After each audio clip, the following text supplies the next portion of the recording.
What's up, guys? So, just a little disclaimer here before this video starts. I do not consider or pretend to be a professional DJ in my opinion. These are just some tips and some knowledge I've acquired over my career of being a DJ. I've been a DJ now for 6 years and a wedding DJ for 4 years. These are just some tips I've acquired over the time and the experience I've gained and being a DJ. So, here's the video.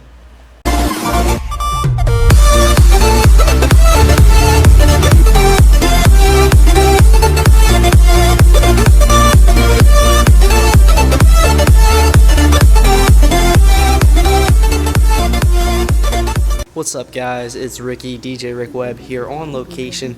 This is just a little side video, just a little bit of tips on if you're doing weddings or in general DJing, how to make yourself look more professional with little to no money. To start with dress. If you're doing a wedding, you should dress in a suit or a jacket if you can. If you can't, just shirt and tie. Dress as best as you can. When it comes to your setup, here, let's get into a few things right here. As you can see, everything is clean, straight lines. You guys can't even tell, really, but those are my cables. The cables that run from the speakers over, they're covered in gaffing tape. Now, this is not actually gaffing tape, this is Gorilla Tape. I use Gorilla Tape, it seems to work a lot better than gaffing tape, in my opinion. But you could use gaffing tape, that's the industry standard. Coming down the poles, a lot of people will wrap their cables around the poles. That doesn't give a clean look. What you should do is use these ties, or use some electrical tape, run it straight down the back. You can ball cables up behind your subwoofers. No one's really going to see it, but try and make it clean if you can. There's a lot of excess cable here, I couldn't really do it. And then another clean. This is another thing you can do. I do this with my black cables. These are not all black cables here, so I do that. Is just put one piece of tape here, one piece of tape there, taut it so that they're nice and tight. You should, as best as you can, try to get all black cables, extension cord wise. It just makes it look a lot better when it's black because it's dark. These are just some tips I got when it comes to acting when you're at a wedding and being the DJ. You never want to tell someone, I don't know. That is very bad if you are the DJ. Because technically, when you're a DJ at a wedding, you're basically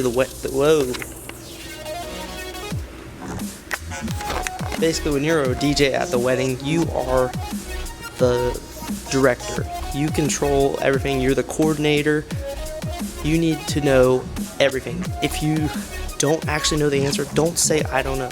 Say, like, let me check on that. Let me ask this person. They will know.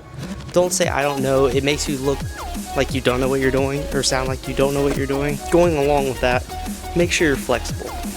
Normally, we have a timeline. Set events. It 90% of the time never follows that timeline. You have to be flexible.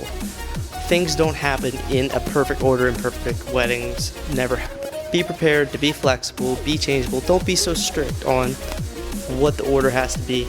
Be loose, be flexible. My final tip for you guys is, this is just one, you can use basically anything you DJ, and it's about requests. Requests can be like a double-edged sword, as you guys know. There's good requests, and then there are terrible requests.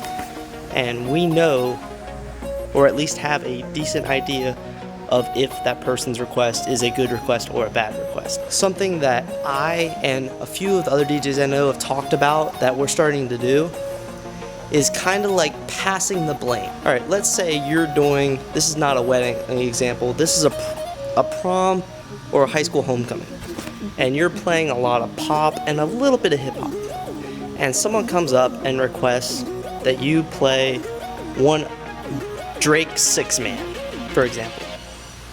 And you're thinking in your head, that's going to kill the vibe. Everyone's dancing on the dance floor. That's going to kill the vibe, right? So what you do is, when they ask that, hey, will you play 6 Man? Sure, what's your name? They say, Joe. My name's Joe. Okay. When you're about to put on that song, you get on the mic and say, hey, we have a song by request from Joe. and you kind of basically just pass the blame that Joe wanted to hear this song.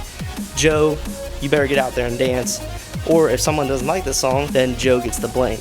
Now, you can and cannot do that. That can go good and bad. Bad as in everyone stops dancing, and then you have to reboot the crowd basically and get everyone back into dancing mode. Now, it's kind of hard to do that, but it's just an idea that we're kind of working at. So, I forgot to include this tip, guys. This is a pretty big one when it comes to being professional and working with everyone at the wedding.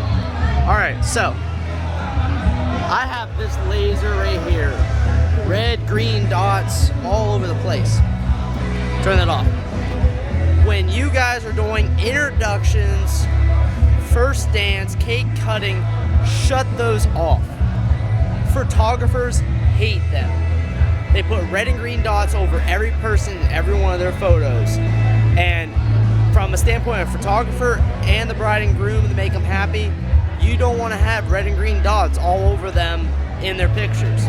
They'll complain to the photographer's going to complain to you, or photographer's going to blame you in the first place.